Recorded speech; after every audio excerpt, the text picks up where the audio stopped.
Okay, so the last part of chapter 14 is a couple of vignettes here I want to talk about at the end. So the outcome of competition can be very different depending on different abiotic conditions, and interactions with other species can also change outcomes. The presence of herbivores can reverse the outcome of competition between encrusting marine algal species and between ragwort and other plant species. So looking at this example here of a ragwort flea beetle, it's an herbivore that likes ragwort, was introduced in 1980, and immediately they don't show the population of this guy, which is kind of a bummer. But this is the ragwort flea beetle. This is ragwort. This eats this. Population crashed. Relatively low population values measured in biomass in grams per meter squared. So ragwort was the dominant competitor. It could had like one of the largest plant biomass per unit area.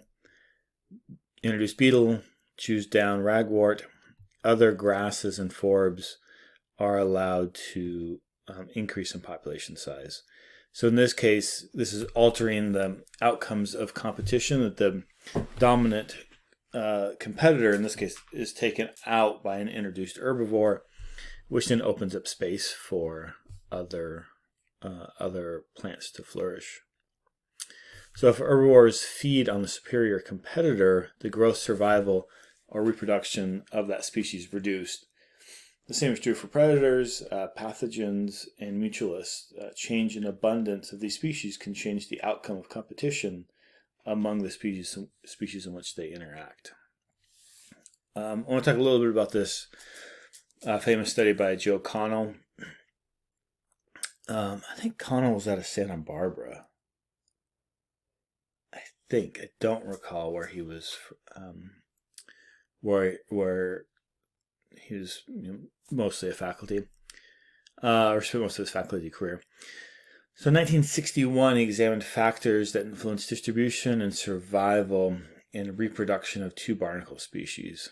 The distribution of drifting larvae from the two species overlapped, and the adult distributions did not overlap. This is thalamus.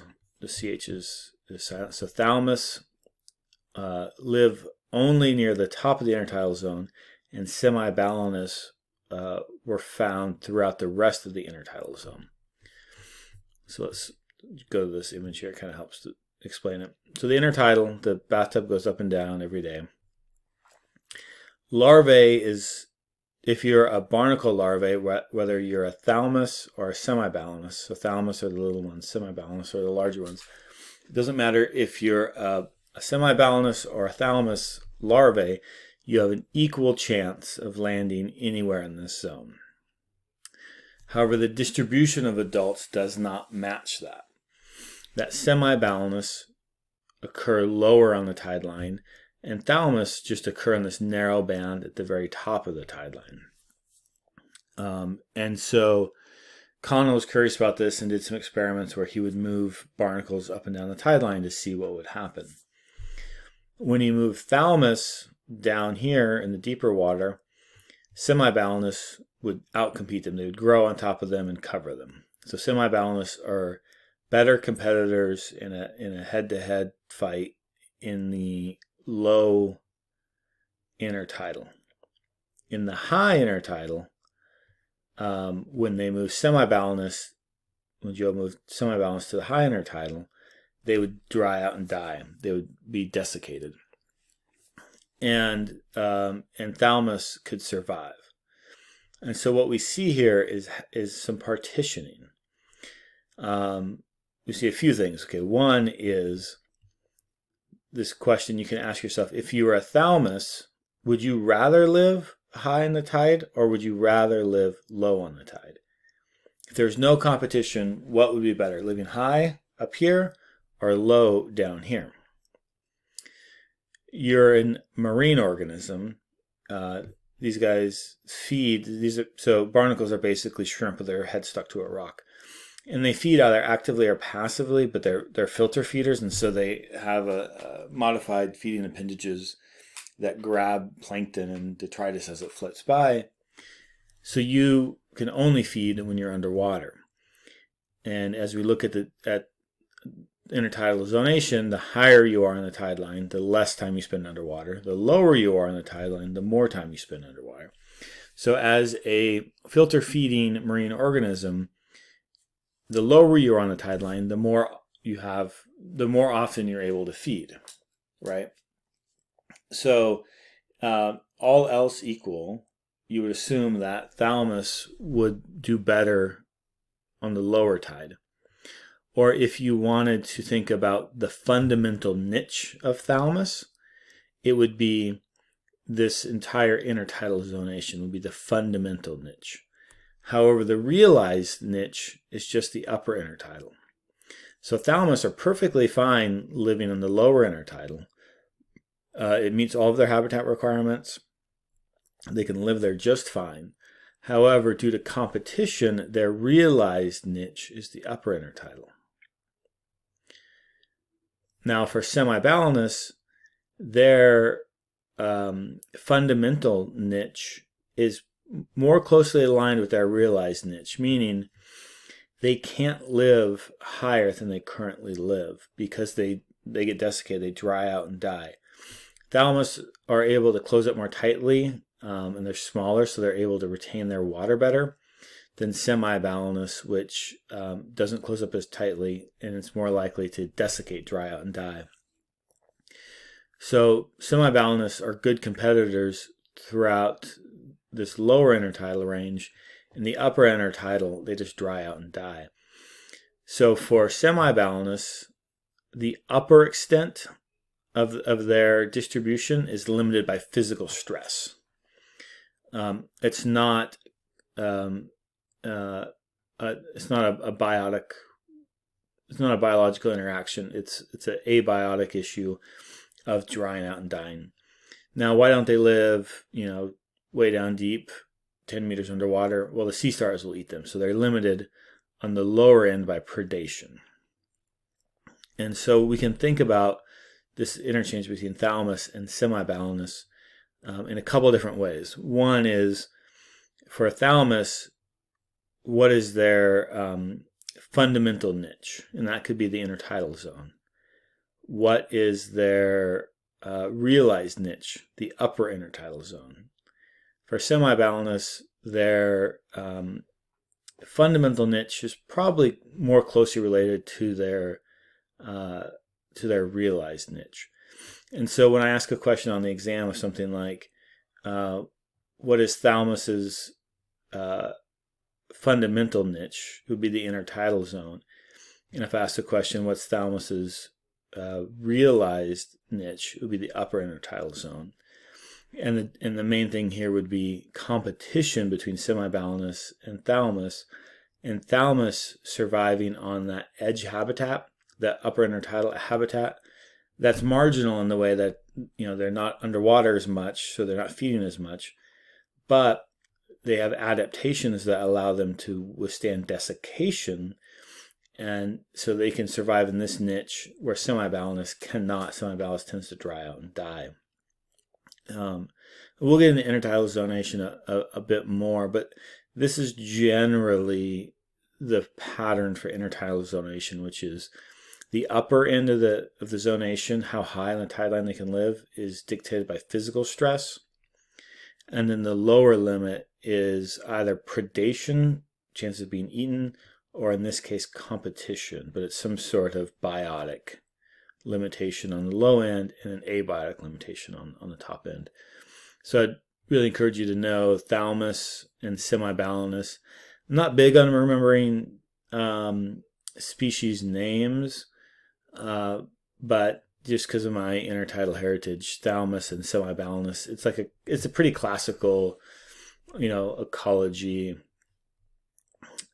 study as well, looking at how there's this competition mediated by the physical environment that's determining this distribution, that thalamus's realized niche is very high in the intertidal because they're this competition from semi-Balanus. And so while they have a fundamental niche that could be the entire intertidal, they're really pushed in this little upper fringe here by interactions with semi-Balanus. I was trying to think of what I want to score here. Yeah, this is the chipmunk story, which is this slide here, which is looking at the distribution of Dorealis, which in a mountain all by itself, it takes over the whole mountain, where Quadriv Tatus, when it's all by itself, it takes over the whole mountain, and when they're both there together, they partition that space. So there's some competition between chipmunks.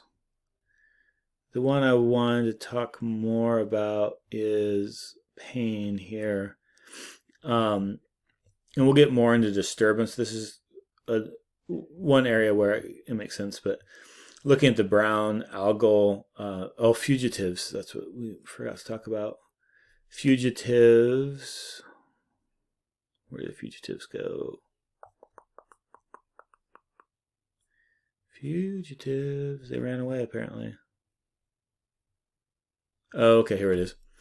So this is a pretty interesting idea, which they're using the analogy, which is a good one, of fire-adapted species or fire-induced species. And so for thousands of years, people have managed ecosystems by fire, and certain species are fire-adapted and they need that fresh burn to survive.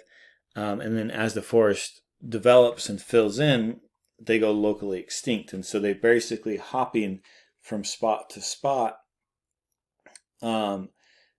As disturbances happen, they can move in there, colonize that disturbance, do well. But as the succession of the forest or intertidal system happens, they'll get crowded out. And so they're really, here they call them fugitive species, but they're really species that rely on that disturbance to move in there. They're like early colonizers. They do well in that recently disturbed area, but over time, they're going to lose out in the longer term competitive race. And so we could think about these fugitive species as kind of always running from spot to spot. Here we can look at sea palm and sort of that fugitive space where large waves open up, remove mussels, creating temporary openings for the algae. And in low disturbance areas, competition with mussels causes the sea palm to decline. So what happens is, this is a picture of a mussel bed here, and here are the sea palms. They look just like palm trees. They're pretty cool little guys. You have these big patches of mussels, and waves will crash and they'll actually pull off the whole raft. It's called a raft of mussels, but all this big mussel bed or mussel mat. Wash that off, and that opens up bare rock. Postella, this palm algae, will recruit in there, grow like crazy. If there's one or two mussels left, it'll grow over them. But over time, this mussel mat will grow larger and larger, and then start to crowd out and actually grow up and cover up the palm algae. And so for these to survive, you need to have repeated disturbance. Log hitting the rocky intertidal is another one. Payne is more looking at waves. Dayton later came in and really tried to think about the role of logs smashing the intertidal as well, of crushing all the mussels and opening up space.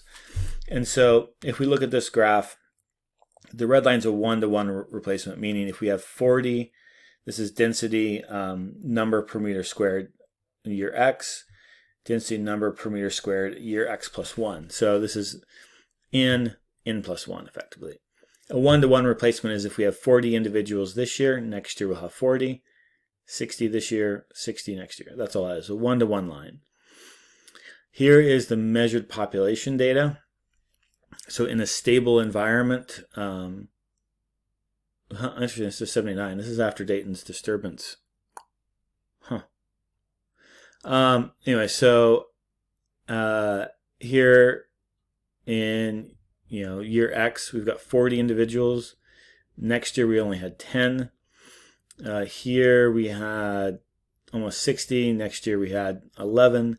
So generally this line is below the 1-to-1 line, which meaning that every year there's fewer and fewer and fewer of this sea palm or palm algae than there was the year before. So in an undisturbed, and this is all measured in a low disturbance system. So in a low disturbance system, these sea palms are going locally extinct.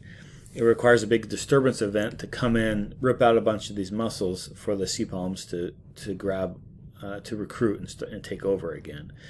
So in this way, it's a fugitive species where it's hopping from disturbance to disturbance to disturbance, much like you can think of early successional plants that come in after forest fire, the same sort of idea.